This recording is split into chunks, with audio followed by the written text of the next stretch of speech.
Video शुरू करने से पहले मैं एक वैधानिक चेतावनी देना चाहता हूँ कि ये वीडियो कुछ लंबा हो सकता है, तो जिनके पास समय नहीं है वो इस वीडियो को अभी छोड़ के चले जाएं। धन्यवाद। आज 25 जुलाई 2021 करीब 10 बजने वाले हैं सुबह के। हम डिस्कस करेंगे शुगर इंडस्ट्री के मैक्सिमम स्टॉक्स को। ठीक, इसमें उत्तम sugar, Renuka sugar, Bajaj Hindustan, Rana sugar, Dwarikesh sugar और धामपुर शुगर को इंक्लूड करेंगे आज इस वीडियो में। ये वीडियो बनाने का मकसद मेरा सिर्फ ये है कि आप चार्ट से काफ़ी कुछ समझ सकते हैं।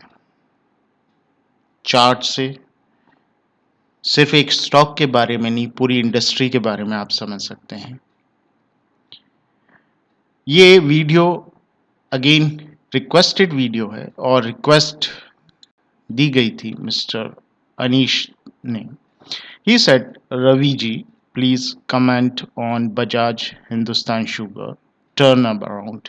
मतलब वो जानना चाह रहे हैं कि बजाज हिंदुस्तान शुगर का रिवर्सल कब होगा।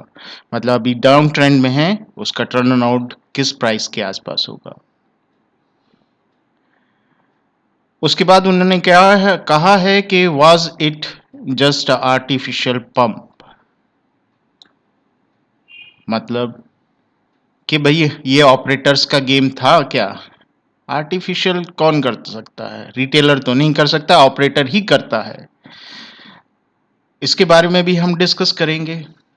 इसमें क्या होता है, कई बार, अभी मैं थोड़ा सा बता देता हूँ, कई बार क्या होता है कि ऑपरेटर्स आर्टिफिशियल पंप होता है, लेकिन वो आर्टिफिशियल को एक दूसरा शब्द है, आर्टिफिशियल की जगह आप इसको इनऑर्गेनिक पंप कहें तो टेक्निकली थोड़ा सा और साउंड लगता है कि was it is a inorganic pump. और ऑर्गेनिक और इनऑर्गेनिक दो ही चीजें होती हैं। जहां पर ऑपरेटर इन्वॉल्व हो जाता है वो इनऑर्गेनिक हो जाता है। कई बार ये देखा गया है कि inorganic pump generally converts into organic pump, means कि वो आर्टिफिशियल पंप होता है, इनऑर्गेनिक ऑपरेटर गेम खेलता है और उसमें इन्वॉल्व हो जाते हैं रिटेलर्स। इसको भी हम डिस्कस करेंगे। And after that he ask, what do you think of new ethanol blending in petrol policy. तो काफी लंबा सेशन होने वाला है। जिनके पास समय नहीं है प्लीज छोड़ के चले जाएं। चलें वन बाय वन हम डिस्कस करते हैं। पहले हम देखना चाहते हैं कि कितना डंप हुआ है। तो द्वारिकेश का मैंने चार्ट लिया है, 4 घंटे का चार्ट है और इस पे करीब 12.25% डंप हुआ है। सॉरी, ये द्वारिकेश नहीं, धामपुर शुगर है, धामपुर शुगर मिल। ओके, तो धामपुर शुगर मिल पे 12.25 का करीब डंप हो चुका है अभी तक टॉप से। देन द्वारिकेश ये 0.1% का डंप हो चुका है। देन राणा शुगर में 23% का डंप हो चुका है। बजाज हिंदुस्तान में 30% का डंप और रेणुका में 34% का, और 34% से थोड़ा सा ऊपर उत्तम शुगर में डंप हो चुका है। तो डंप की इंटेंसिटी से आप पता कर सकते हैं कि शुगर इंडस्ट्री में कौन सा स्टॉक ज्यादा स्टेबल है। अभी जो मैंने स्टॉक लिए हैं उनमें कम डंप धामपुर शुगर में आया हुआ है। तो मैंने जैसे पहले कहा था कि चार्ट से आप काफी कुछ पता कर सकते हैं। आप स्टेबिलिटी, अनस्टेबिलिटी भी पता कर सकते हैं किसी पर्टिकुलर स्टॉक की उस इंडस्ट्री में। तो धामपुर शुगर्स ज्यादा स्टेबल है वनस्पत रेणुका या उत्तम शुगर के। क्लियर? मेरे ख्याल से ये चीज आपको समझ में आ गई ही होगी। सेकंड नंबर में Dwarikesh, then Rana, then Bajaj Hindustan, then Renuka and at last इस क्लब ऑफ शुगर्स जो मैंने अभी लिए हैं उसमें लास्ट में उत्तम शुगर आता है। क्योंकि जनरली देखा गया है, क्या देखा गया है कि 30% से ज्यादा डंप हो जाता है किसी स्टॉक में, वहां पर इन्वेस्टर आने शुरू हो जाते हैं। इसका अर्थ क्या हुआ? इसका मतलब यह हुआ कि यहां पर अब फंड आना फंड आना शुरू हो जाएगा।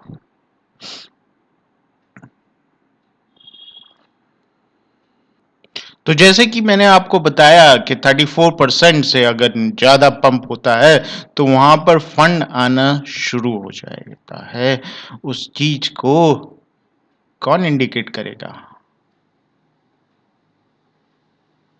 फंड फ्लो इंडेक्स इंडिकेट करेगा।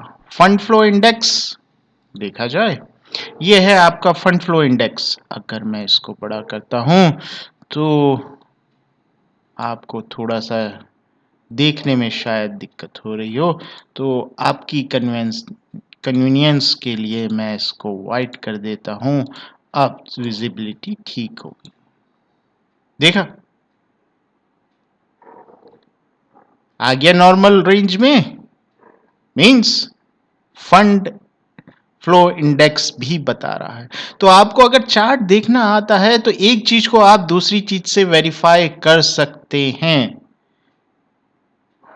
तो फंड फ्लो इंडेक्स क्या बता रहा है? जो 30% से ऊपर का डंप पे मैंने कहा है कि फंड आना स्टार्ट हो जाएगा, वो यहां पर भी बता रहा है कि हाँ जी फंड आ रहा है। लेकिन ये कोई गारंटी नहीं है कि नीचे डंप नहीं होगा। अगर आप मार्केट में हैं, आपको प्रिपेयर रहना चाहिए हर सिचुएशन के लिए। सो जैसे कि इन्होंने पूछा है रिवर्सल लेवल्स क्या हो सकते हैं। इन्होंने कहा है टर्न अराउंड मींस, इनका कहने का जो मैं इंटरप्रिटेट कर पा रहा हूं, उनका कहने का मतलब यह है कि रिवर्सल लेवल्स क्या हो सकते हैं। तो एक एक करके हम रिवर्सल लेवल्स के बारे में डिस्कस करते हैं। Let me hide it first और इसको डेली पे लेते हैं। सो पिछली यहां पर इसे क्या मिला था? Resistance. Will it convert into support? May be. तो पहला आपका सपोर्ट लेवल 200 के आसपास है। जो उत्तम शुगर मिल्स में इन्वेस्टेड हैं, प्लीज इसको अपने चार्ट पे मार्क कर लें। पहला लेवल 200 के आसपास है। सो यहां पर आप इन्वेस्ट या री इन्वेस्ट कर सकते हैं। सेकंड लेवल कहां?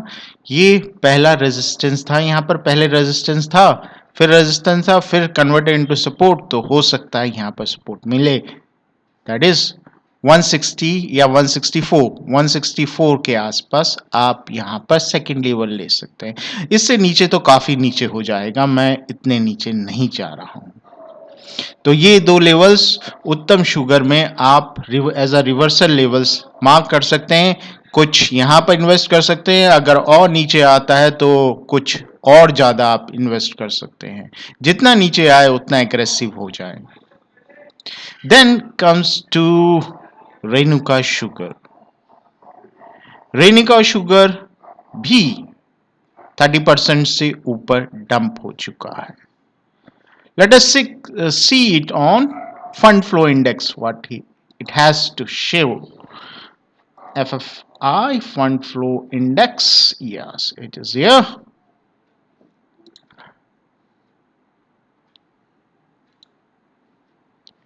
So fund flow index Renuka sugar का तो अभी कह रहा है कि वही फंड नहीं आया यहां पर, इसमें फंड अभी नहीं आना शुरू हुआ है, इससे जा ही रहा है। तो इसका मतलब क्या होता है कि ये अभी और नीचे आएगा, रेणुका शुगर और नीचे आएगा। वेल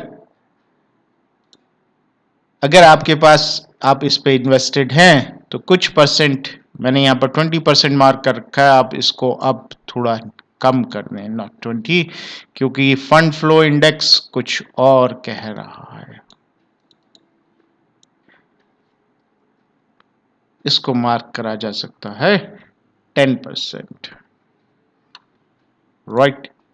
सो 10% आप इस लेवल पे लें और इस लेवल पे आप 30% और इस लेवल पे कुछ ज्यादा एग्रेसिव हो जाएं 40%।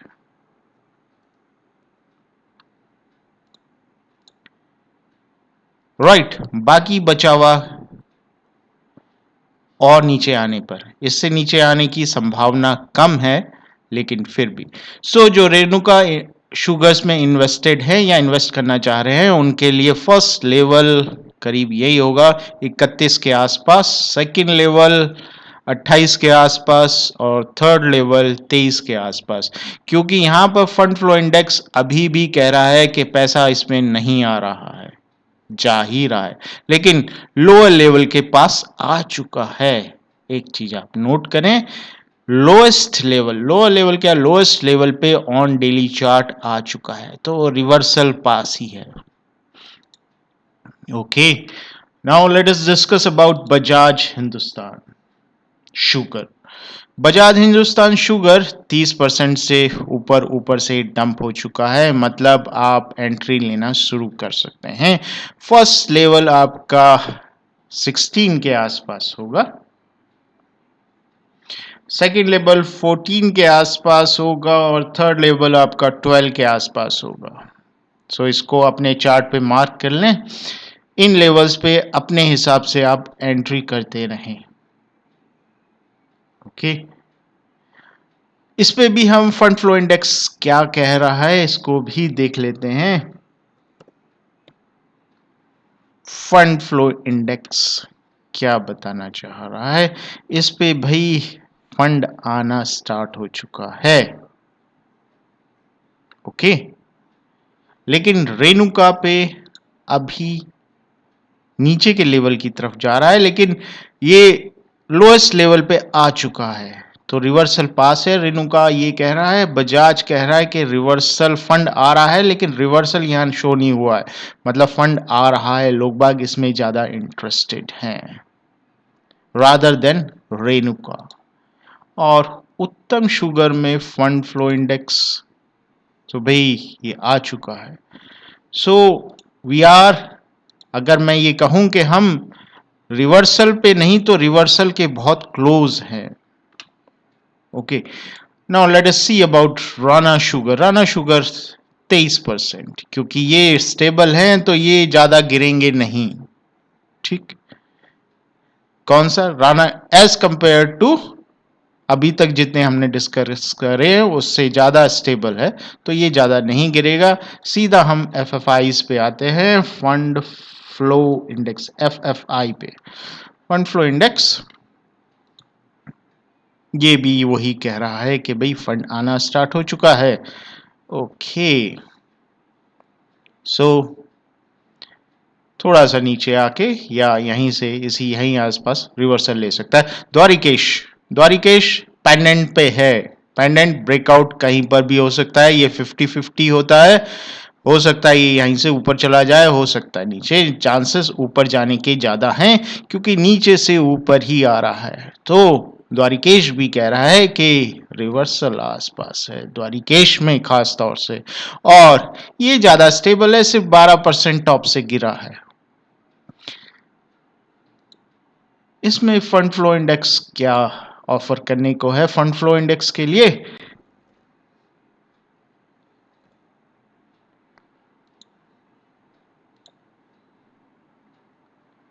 ओके, ये देखिए जीरो से ऊपर ही रहा है फंड, मतलब can you see, hold on, wait करने दीजिए, wait, can you see, zero से ऊपर रहा है, फंड बाहर गया ही नहीं है। भाई चार्ट बहुत कुछ बता देता है आपको।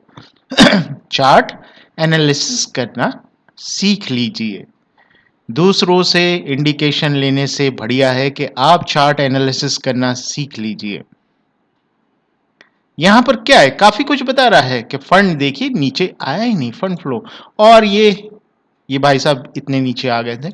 रेणुका तो भाई महान है, इतने नीचे आ चुके थे। सो इनसे अगर कंपेयर करूं तो द्वारिकेश फंड फ्लो इंडेक्स भी बता रहा है ज्यादा स्टेबल है। Let me see about Dhampur sugar.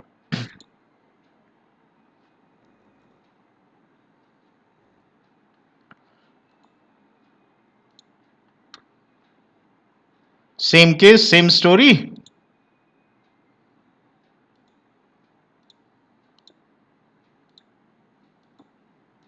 Okay, same story sir, stable है। राइट।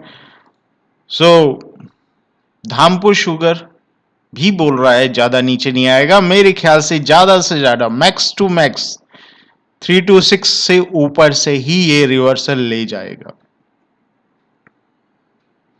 सो यहां पर तो ऑपरेटर्स एक्टिव थे, ऑपरेटर्स का गेम था। तो जो स्टॉक्स ऐसे सर्किट में चलते हैं वहां पर आपको इंडिकेशन हो जाना चाहिए, आपको मान लेना चाहिए कि ऑपरेटर एक्टिव होते हैं, उनमें उनमें ऑपरेटर्स एक्टिव होते हैं। ऑपरेटर यहां पर क्यों नहीं एक्टिव हुआ? स्टॉक है नहीं उनके लिए, ठीक है ना। ऑपरेटर भी जो पैसा कमाने वाले होते हैं वो पंप और डंप पे चलते हैं, तो वो देखते हैं कि स्टॉक उनके लिए सही है या नहीं। ये दो स्टॉक तो उनके लिए नहीं है। यहां पर ऑपरेटर एक्टिव था, ठीक। अगेन ऑपरेटर इन पे एक्टिव हो जाएगा जब रिवर्सल का थोड़ा बहुत इंडिकेशन मिलेगा, तो फिर से इस पे कुछ सर्किट, अपर सर्किट लगेंगे। तो ये जो ऑपरेटर्स ड्रिवन स्टॉक्स हैं, इनमें आप क्या करें? जब आप इन्वेस्ट या री इन्वेस्ट कर रहे हैं तो लेवल आपका निकलने का भी होना चाहिए। और जनरली ये देखा गया है जो ऑपरेटर्स ड्रिवन स्टॉक होते हैं वो पहली टॉप से थोड़ा सा नीचे निकल, मतलब रिवर्सल लेने लगते हैं। मतलब अगर आप इसको समझना चाहें और दिमाग में रखना चाहें तो इजी लैंग्वेज में आप इसे एवरेस्ट कह सकते हैं। और जो नेक्स्ट टॉप बनेगी वो यहां कहीं K2 बनेगी। सो इससे नीचे ही होगी, यहां कहीं मैं मार्क नहीं कर सकता भाई, मेरे पास क्रिस्टल बॉल नहीं है, लेकिन इससे नीचे ही बनने की संभावना होती है। एवरेस्ट और K2 अगर बन जाए और रिवर्स करना स्टार्ट कर दे तो समझ लीजिए ये फिर यहां कहीं या इससे ऊपर रुकेगा। तो ये जो स्टॉक ऑपरेटर्स ड्रिवन स्टॉक्स हैं उसमें एवरेस्ट और K2 के बारे में आप थोड़ा सा विचार करके रखें।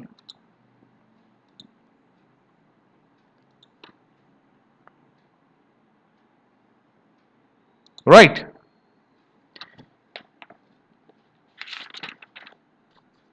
अब इनका एक सवाल और था कि इथेनॉल ब्लेंडिंग में क्या होगा। What do you think of new ethanol blending in petrol policy?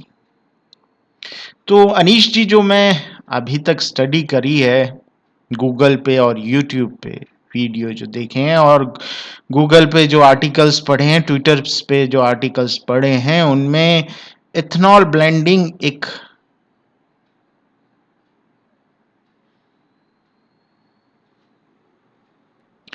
Feasible option है।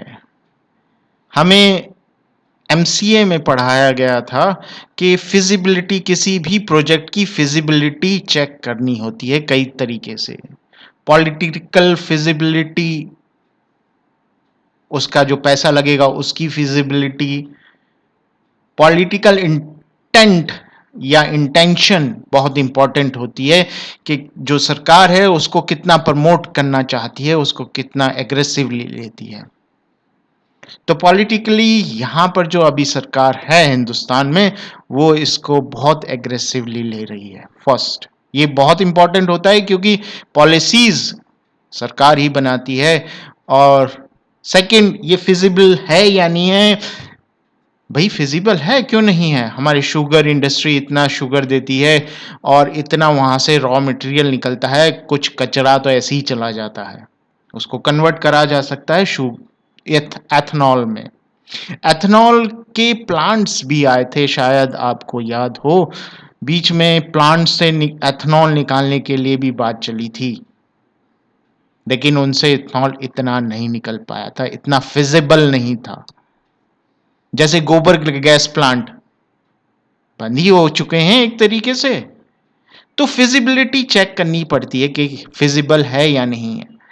तो पहली बात तो इंटेंट सरकार का है, सरकार ने इंटेंट दिखाया है, लेकिन ये काफी नहीं होता है, इसमें कई सारी चीजें भी आती हैं। गोबर गैस प्लांट क्यों बंद हो गए? गाय भैंस खत्म हो गई तो कहां से गोबर बनेगा?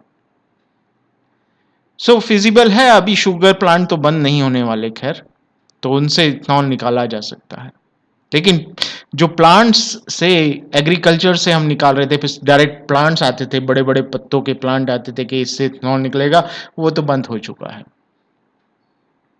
सेकंड, यहां पर आता है इंजन की बात, कि भाई अब आप उसमें इंटेक बदल रहे हो, तो इंटेक का प्रोसेसिंग जो है उसको भी थोड़ा बहुत कन्वर्ट करना पड़ेगा। तो ये टेक्नोलॉजी बाहर है, वो मिक्स कर रहे हैं, वो गैस, पेट्रोल, डीजल, एथनॉल, उसमें एक चिप लगा रखी है उन्होंने, चिप या एक सिस्टम लगा रखा है जिसके वो हिसाब से इतना पिकअप चाहिए तो इस पे आएगा। उसके बाद ये एक मतलब एक्सेलरेशन पे आ जाएगी, कंटिन्यूस उस एक्सेलरेशन पे जाएगी, तो फिर इस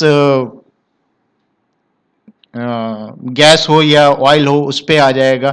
तो ये चीज फिजिबल है क्योंकि ये दूसरे देशों में चल रहा है, हमने सिर्फ अडॉप्ट करना है और वो थोड़ा सा चेंजेस करने इंजन में। Let's see what happens. लेकिन हाँ, फिजिबिलिटी इसकी अच्छी खासी है, लेकिन टाइम लगेगा, ये कल नहीं होगा, इसको साल से ज्यादा लगेगा ही लगेगा कम से कम। वेल, मैं और ज्यादा लंबा इसको नहीं करना चाहता हूं इस वीडियो को। With that note, I want to close this video and thank you very much for watching till last. Thanks once again.